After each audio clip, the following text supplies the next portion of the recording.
Legault, Paul Saint-Pierre Plamondon, qui fait le bilan, la CAQ, là, il énumère plusieurs enjeux, là.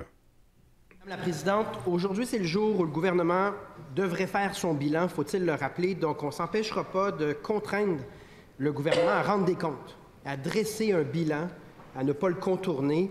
On ne peut le laisser se défiler devant le plus gros déficit de l'histoire du Québec. Et je ne peux pas laisser le gouvernement partir en vacances sans rappeler aux Québécois, mais surtout sans rappeler au gouvernement que leur ministre du numérique est incapable de gérer nos données.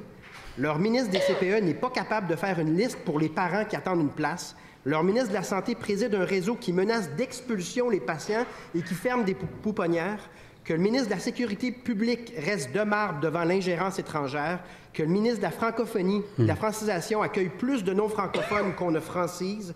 Et que le ministre de l'Énergie ouvre la porte à la privatisation de la production et de la vente d'électricité sans qu'on ait mentionné ce projet-là une seule fois en campagne électorale. C'est aussi ça, le bilan de la CAQ. Et c'est sûr qu'on consent qu'il y a une partie du problème qui vient du fédéral. Nous sommes bel et bien devant de l'asphyxie fiscale où près de la moitié de nos impôts vont à Ottawa, certes, mais il y a une partie du bilan qui revient à ce gouvernement et ils doivent rendre des comptes. Puisqu'il ne l'a pas fait ce matin, est-ce que le premier ministre peut admettre que sur tous ces enjeux, le bilan de la CAQ n'est pas à la hauteur des attentes, ni les attentes de la population, ni les attentes que la CAQ avait elle-même fixées? La réponse du premier ministre. Oui, Madame la Présidente, il y avait beaucoup de choses dans l'introduction du chef du troisième groupe d'opposition. Il nous a d'abord parlé d'un déficit. Bon, d'abord, il faut faire la différence entre économie et déficit. Puis quand on regarde les résultats économiques depuis 5 ans, c'est exceptionnel. On n'a jamais vu ça, que le Québec fasse aussi bien, que fasse mieux que le reste du Canada sur à peu près tous les indicateurs. Maintenant, Madame la Présidente, pourquoi on a un déficit? 2 raisons. On a fait le choix d'investir dans les services. Entre autres, depuis 5 ans et demi, on a augmenté le budget de l'éducation de 50 %. Puis il y a des gens au Parti québécois qui le savent, ça m'a toujours tenu à cœur. Je suis tellement fier de ça qu'on a investi autant. Maintenant, il y a du travail à faire de négociation avec les syndicats de médecins et d'infirmières en santé. Mes 2 collègues s'en occupent. On ne baissera pas les bras comme les gouvernements l'ont fait avant moi. Maintenant, Hydro-Québec. Hydro-Québec, ce qu'on dit dans le projet de loi, il n'y a pas de privatisation.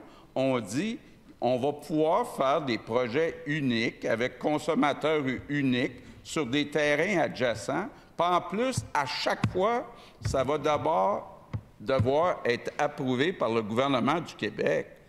Madame la Présidente, de la part de quelqu'un dans un livre qui disait qu'il faudrait privatiser Hydro-Québec, comment peut-il dire le contraire aujourd'hui? Les affaires. Première. Tu vas voir. Attention, je vous entends, vous. Première complémentaire, chef. Madame la Présidente, le système de santé ne va pas bien. On en parle à chaque semaine. On recule en santé. Le recul du français est indéniable, vérifié par Statistique Canada. Aux dernières nouvelles, ils ne sont pas indépendantistes. La crise du logement est sans précédent. On recule sur la qualité des services publics dans à peu près tous les secteurs. Est-ce que le premier ministre est prêt à prendre sa part de responsabilité là-dedans ou est-ce qu'il s'en lave les mains? Monsieur le premier ministre, votre réponse. Bien, Madame la Présidente, je veux revenir quand même sur Hydro-Québec en citant le chef du troisième groupe d'opposition qui écrivait « La Suède ne craint pas de remettre en question les monopoles étatiques. Elle a ainsi introduit le privé dans le secteur d'hydroélectricité. Le Québec doit se pencher sur l'introduction du privé dans le secteur public. » Je ne suis pas d'accord avec le chef du PQ. Deuxième complémentaire. Je ne sais pas si c'est responsable de jouer au comique alors que la question est très sérieuse. Recul en santé, recul en français, recul en qualité des services publics, absolument stérile comme bilan en matière de transport collectif. Je pose la question au premier ministre, est-il prêt à prendre sa part de responsabilité ou est-ce qu'il s'en lave les mains? À date, il semble s'en laver les mains avec humour. Avec humour. La réponse du premier ministre et on reste respectueux les uns avec les autres. je vais continuer à être comique en citant le chef du troisième groupe d'opposition qui dit « Alors que la mondialisation continue de s'intensifier, je crois que les Québécois auraient tort de demeurer divisés au sujet de la question nationale, tandis que des questions fondamentales telles que la défense de la langue française nécessitent leur attention.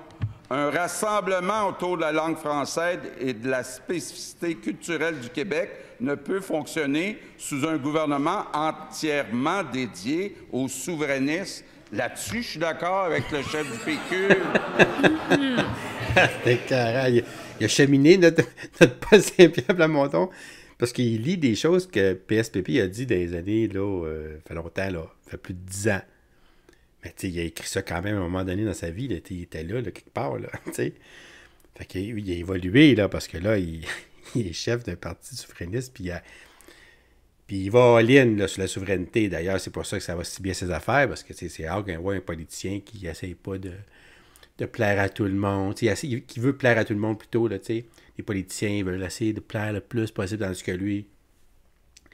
Même quand il était dans les bas-fonds, là, il disait « Moi, je me présente pour la souveraineté, tout le monde part à rire. » Écoute, dans les médias, ça riait de lui, là, il va disparaître, tu sais. Puis aujourd'hui, c'est lui qui trône dans les sondages, tu sais. Fait que tu dis « Wow! » C'est pourquoi? Parce que les gens apprécient ça, quelqu'un qui... Parce que c'est facile de prendre une position que tout le monde est d'accord, là. C'est quand que tout le monde n'est pas d'accord, puis tu tiens ta position, là, c'est là que tu te fais remarquer, puis que tu t'attires le respect, veux pas. Puis que tu vois les autres, n'arrêtent pas de dédire tout ce qu'ils ont fait, tout ce qu'ils disent qu'ils ne font pas, comme la CAQ, par exemple, les libéraux, tu sais, bon.